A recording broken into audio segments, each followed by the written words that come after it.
Shalom Akim, Shalom Akwathiam. Call Halal Yahweh, Bahashem, Yahweh Shai, Bahashem, Rakak Radash, and double honors to the apostles and the elders of Great Millstone. A broken clock is right twice a day, brothers. And why am I saying this to you? Because in the spirit that this woman is rolling in, what she's going to say is actually scriptural, and we don't hear this often. You know, this woman here could be potentially of the elect. Now, I'm going to play what this woman had to say here, but first, let me grab a quick precept because many things that she touched on is actually scriptural. This is the book of Ecclesiasticus, chapter 26, verse 14, and it reads, "A silent and loving woman is a gift of the Lord, and there is nothing so much worth as a mind well instructed." And who would a wife's mind be instructed by? It would be instructed by her husband. But let me go back to this here. And I want you to listen closely to what this woman has to say. And of course, you too, I'm utilizing this short under the Fair Use Act again, fair use. Listen closely and per usual, I'll chime in with the scriptures momentarily. What's the best way to please your man? Most about learn to shut the fuck up. Like, niggas don't need much. What you mean by shutting the up? Stop arguing about everything. Everything ain't gotta be an argument. You ain't gotta argue and have an attitude about everything. You know, pick your battles. And then y'all will stay together longer. It don't take much to keep a nigga, cook a little bit, keep the motherfucking house clean, wash your ass, shut the help him if he help you out. Stop asking for shit all the time. Cause niggas want a bitch that can bring something to the table. Bitches ain't got no motherfucking motion. And swear they just lead it. And your mileage is high. No, nobody want that shit. Get 5 baby daddies. Nobody want that shit. Sit down. Oh, like that, cause they gonna be mad. Let me come out of this real quick, brothers. And of course, we know, this proves that we are the children of Israel, the Israelites that the Bible speaks of. You know, she referred to us as niggas multiple times. All right. Remember, the scriptures tells us that we will be known as a proverb and a byword. Being called a nigger even unto this day, that's a byword, brothers. But let me come out of this here, right? Let me go to the book of Ecclesiasticus, chapter 36, verse 23, and it reads this: "If there be kindness and meekness and comfort in her tongue, then is not her husband like other men."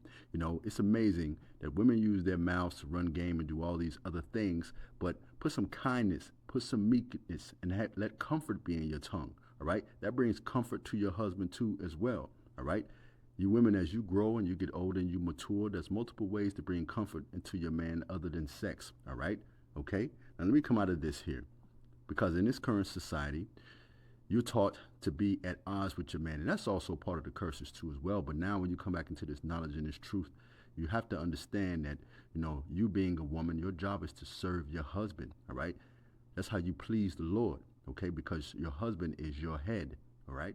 This is the book of Ecclesiasticus, chapter 25, verse 1, and it reads, "In 3 things I was beautified and stood up beautiful, both before the Most High and men." Listen to what it states here: the unity of brethren, the love of neighbors. But here's the point: a man and a wife that agree together. All right. We're supposed to be living together in harmony, in tranquility, and also in unity.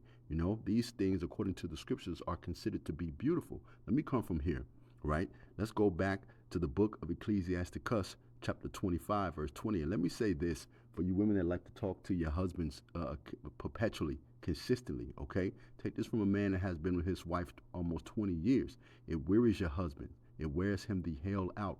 When I speak with my wife, I try to be as concise as possible. I try to give her the most information with the least amount of words. I like to be extremely efficient when I have conversations with my wife. I like to talk in straight lines. But if you brothers pay attention, if you notice, most women like to talk in circles, man. All right? But let me just let the scripture speak here. In the book of Ecclesiasticus, chapter 25, verse 20, and it reads, "As the climbing up a sandy way is to the foot of the aged," here's the point: "so is a wife full of words to a quiet man." It wearies your husband to talk to him perpetually. All right? It works his nerves. Okay? Let me come from here. And let me go to the book of Ecclesiasticus, chapter 26, verse 1 on down, and it reads, "Blessed is the man that has a virtuous wife." And why is that? "For the number of his days shall be" what? "Double, A virtuous woman rejoiceth her husband, and he shall fulfill his years of his life in peace. And why is that? Because a virtuous woman, she's choosing her words wisely. She's not perpetually arguing with her husband. She doesn't wear him out. She does good to him. All right, continuing on with verse 3. A good wife is a good portion, which shall be given in the portion of them that fear the Lord. Whether a man be rich or poor, if he have a good heart toward the Lord, he shall at all times rejoice with a cheerful countenance. Let me come from here, right? Remember, you know, the woman said, she made mention of bear with me 1 second. It escapes me, brothers. She talked about, you know, keeping the house clean, so on and so forth. Well, that's scriptural. And how do we know? 1 Timothy chapter 5, verse 14. And it reads, I will therefore that the younger women marry, bear children, guide the house. All right. What does it mean to guide the house? Keep things in order. Have the house clean, you know, taking care of the affairs in the home. All right. I'll read that again. I will therefore that the younger women marry, bear children, guide the house, and give none occasion for the adversary to speak reproachfully. You know, and with all the inner workings that go on within the home, that's more than enough to do. Let me come from this here, and let me go to the book of Proverbs chapter 31, verse 11, all right? Because it tells us this, referring to the husbands.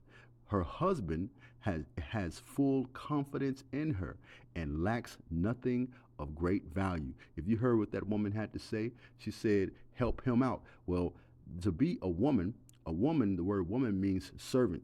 Your job is to help and to assist your husband, all right? Okay? Remember, the Lord made you to be a helpmate unto your husband. Proverbs chapter 31, verse 11 again in the New Living Translation. Her husband can trust her, and she will greatly enrich his life. Beautiful scripture. Let me come from here because I have one more. And it tells us this in the book of Ecclesiasticus chapter 26, verse 13. And it reads, look what it states here in the subheading, the grace of a wife. It reads, the grace of a wife delighteth her husband. Her discretion will fatten his bones. A silent and loving woman is a gift from the Lord. I read it before, but it's worth reading again. A silent and loving woman, not an argumentative woman, is a gift from the Lord. And there is nothing so much worth, and there is nothing so much worth as a mind well instructed. Verse 15. A shamefaced and faithful woman is a double grace, and her continent mind cannot be valued. Let me come out of this. I wanted to grab the definition of continent mind, all right? Because for you women, if you are of the hope of the elect, you have these attributes. And a continent mind, it reads this, all right? It reads, a heart that is steadfast, undivided, and devoted to the Most High, serving as the core of one's inner being, governing thoughts, desires, and actions. All right. You mean you deal with your husband. When you go out in the world, you operate and conduct yourself in a chaste fashion.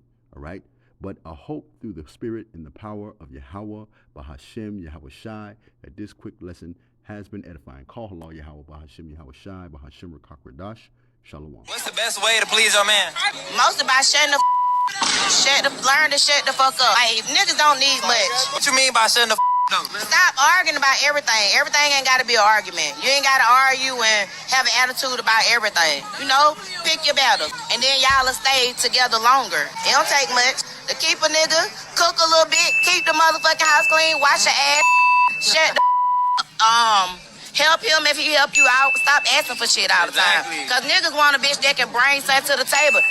Bitches ain't got no motherfucking motion. That's what it just lead it. And your mileage is high. No, nobody want that shit. Get 5 baby daddies. Nobody want that shit. Sit down. Clock that, because they going to be mad.